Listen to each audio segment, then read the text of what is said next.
नमस्कार, स्वागत है आपका। मेरा नाम है विपिन बेबाक। अपनी बेबाकी के लिए मशहूर सतपाल मलिक यानी कि मेघालय के पूर्व राज्यपाल अपनी बेबाकी के लिए मशहूर है। अब उन्हें सीबीआई दफ्तर जाना पड़ा है। और सीबीआई दफ्तर क्यों जाना पड़ा है, क्या पूरा मामला है, आइए आपको विस्तार से बताते हैं। मेघालय के पूर्व राज्यपाल सतपाल मलिक से सीबीआई ने पूछताछ की और 300 करोड़ की रिश्वत का जो मामला है उसके वजह से पूछताछ की है। सीबीआई ने मेघालय के पूर्व राज्यपाल सतपाल मलिक से दिल्ली की सीबीआई मुख्यालय में पूछताछ की। केंद्रीय जांच एजेंसी ने मलिक से ये पूछताछ उनके उन आरोपों को लेकर जिसमें उन्होंने दावा किया था कि जब वे जम्मू कश्मीर के राज्यपाल थे तो उन्हें 2 फाइलों को क्लियर करने के लिए 300 करोड़ रुपए की रिश्वत की पेशकश की गई थी।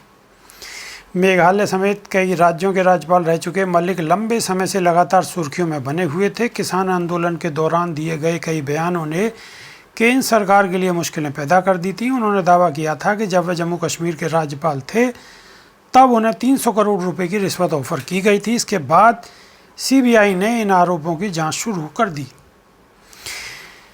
न्यूज एजेंसी एनआई के सूत्रों के हवाले से बताया है कि सीबीआई ने मलिक को दिल्ली स्थित सीबीआई दफ्तर बुलाकर पूरे मामले को लेकर उनसे सवाल जवाब किया है। पिछले साल 17 अक्टूबर को राजस्थान के एक समारोह में मलिक ने कहा था, 2 फाइलें मेरे विचार के लिए आई थी। सचिवों में से एक ने मुझसे कहा था कि अगर मैं इसे मंजूरी देता हूं तो मुझे प्रत्येक के लिए 150 करोड़ मिल सकते हैं। मैंने यह कहते हुए प्रस्ताव को ठुकरा दिया कि मैं कश्मीर में 5 कुर्ता पजामा लेकर आया था और अभी उनके साथ वापस जाऊंगा। इसके बाद उन्होंने कहा था कि मैंने दोनों सौदे रद्द कर दिए। मैं जांच के लिए तैयार हूं और मैं साफ सुथरी छवि वाला व्यक्ति हूं। उन्होंने आगे बताया कि मेरे एक सचिव ने मुझसे कहा था कि मुझे दोनों सौदे में 150 करोड़ मिल सकते हैं, लेकिन मैंने पीएम से समय मांगा और उन्होंने घोटाले से उन्हें अवगत कराया। मैंने उनसे कहा कि वे आपके करीबी विश्वासपात्र होने का दावा करते हैं। मुझे पीएम की सराहना करनी चाहिए क्योंकि उन्होंने मुझे भ्रष्टाचार से समझौता नहीं करने के लिए कहा था। कश्मीर में भ्रष्टाचार व्याप्त था, जहां देश के अन्य हिस्सों में 5% की तुलना में कश्मीर में 15% था। लेकिन मुझे खुशी है कि मेरे कार्यकाल में कोई भ्रष्टाचार नहीं हुआ। सतपाल मलिक इसी महीने रिटायर हुए हैं। उनका कार्यकाल 3 अक्टूबर को समाप्त हो गया और उन्हें कोई कार्यकाल विस्तार नहीं दिया गया। उनकी जगह पर मेघालय के गवर्नर के तौर पर बीडी मिश्रा ने शपथ ली थी।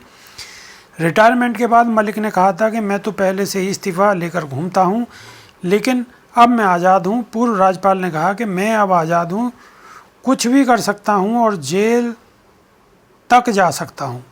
बुलंदशहर के सेकरी गाँव में हुए किसान महासम्मेलन में पहुंचे मलिक ने सीधे सीधी मोदी सरकार पर हमला बोलते हुए कहा कि मुझ पर हमला करेंगे और सजा देने का प्रयास करेंगे, लेकिन कुछ बिगड़ने वाला नहीं है। यानी कि उन्होंने 2-4 दिन पहले बुलंदशहर की रैली में ये बात दोहराई थी कि वो मुझ पर हमला करेंगे, मुझे घिनने की कोशिश करेंगे, लेकिन वो मेरा कुछ नहीं बिगाड़ पाएंगे। लेकिन अब सीबीआई के सामने उन्हें पेश होना पड़ा है।